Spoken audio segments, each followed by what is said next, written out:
देखो राम जी ने जो काम अधूरा छोड़ा वो भगवान कृष्ण ने पूरा कैसे किया समझना। अच्छा भाई, हनुमान जी बोले अब हम हार गए, हमें आज्ञा दो अर्जुन जी। अर्जुन देने ही वाले थे आज्ञा, कृष्ण भगवान बोले रोको रोको रोको, अभी नहीं, जब काम आएगा तब इनको आज्ञा दे। इधर धीरे धीरे महाभारत के युद्ध का समय आ गया, तैयारी होने लगी, सेनाएं नहीं मान रही हैं। भगवान कृष्ण संधि प्रस्ताव लेकर के भी गए, लेकिन दुर्योधन नहीं माने। भगवान समझ गए अब युद्ध होगा, तो अर्जुन से कहा अर्जुन जी अब युद्ध के बिना काम नहीं चलना है, अब हनुमान जी को बुलाओ। वो जो वचन दिया था जो हम कहेंगे वो करेंगे, अब वचन निभाओ। तो अर्जुन भगवान कृष्ण हनुमान जी के पास आए, कहा कि आपने जो शर्त हारी थी अब उसको पूरा करना है। हनुमान जी बोले आज्ञा करो। अर्जुन जी बोले सरकार बताओ क्या मांगना है। भगवान कृष्ण बोले अर्जुन राम अवतार में हमारा युद्ध इनके बिना पूरा नहीं हुआ था, और कृष्ण अवतार में भी हमारा युद्ध इनके बिना पूर्ण नहीं होगा। अर्जुन जी बोले इनकी क्या जरूरत है, क्या हम कम हैं? भगवान बोले कम तो हम भी नहीं थे।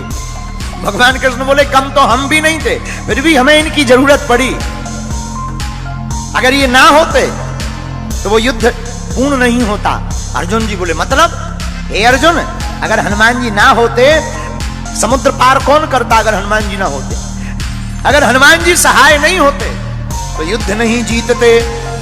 और महाभारत में भी युद्ध है अर्जुन, बिना हनुमान जी के नहीं जीता जा पाएगा। हनुमान जी बोले अब आज्ञा है तो ठीक है, लेकिन हनुमान जी हाथ जोड़ के विनोद में बोले सरकार हम तो राम जी के चरणों में रहते हैं। भगवान कृष्ण बोले इस बार हमारे सिर पे रह लेना। देखो यही भगवान की दयालुता है। राम अवतार में जो राम जी के चरणों में हनुमान जी थे, पर यही कृष्ण अवतार में उल्टा हो रहा। कृष्ण अवतार में हनुमान जी कृष्ण भगवान के ऊपर ध्वज के ऊपर विराजमान है। अच्छा बोले महाराज और तो सब ठीक है, एक बात हो। बोले क्या? हमारी एक आदत है। क्या? बोले युद्ध के बीच बीच में सत्संग सुनने की आदत है। अर्जुन जी बोले जय हो। हनुमान जी बोले क्यों? बोले अगर सत्संग ही होना होता तो युद्ध होता, वहां तुम्हें कोई प्रवचन सुनाएगा कि लड़ेगा? हनुमान जी बोले देखो हमारे राम जी तो बहुत अच्छे थे, धर्म रथ का वर्णन करते थे युद्ध में भी। बोले हमको बीच बीच में सत्संग सुनने की आदत है। अर्जुन जी बोले अब आप ही निपटो, ये सत्संग मांग रहा है ये महाभारत में। तो भगवान कृष्ण बोले कोई बात नहीं, आप हाँ बोलो, हम आपको सत्संग भी सुनाएंगे। अब हनुमान जी आए महाभारत में, रथ के ऊपर एक ध्वज लगाया, ध्वज के ऊपर हनुमान जी को स्थान दिया, इसलिए उस रथ का नाम ही कपित ध्वज पड़ गया। और हनुमान जी विराजमान भय ध्वज पर। भीष्म महाराज जब अर्जुन के सामने लड़ने के लिए आए, भीष्म पितामह ऐसे बलवान योद्धा जिनके सामने अच्छे अच्छे लोग कांपते थे, महाराज भीष्म पितामह युद्ध करने आए और बाण मारे तो अर्जुन का रथ थोड़ा पीछे हो गए, लेकिन जब अर्जुन बाण मारे तो पीछे दूर गिर जाए। अर्जुन जी हंसकर बोले भगवान कृष्ण से नीचे देखो, नीचे अपना इतना जा रहा, उनका के देखो कितना पीछे जा रहा, नीचे देखो नीचे। भगवान बोले ऊपर देखो किसके कारण कम जा रहा, ये देखो। और यही मानो हम लोगों को शिक्षा है कि हम लोग अगर भूपर हैं क्योंकि भगवान हमारे ऊपर है।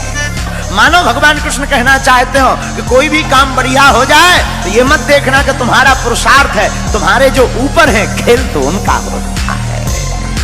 अर्जुन जी मुस्कुराए, हनुमान जी भी मुस्कुराए, और भगवान ने गीता सुनाई तो अर्जुन को है।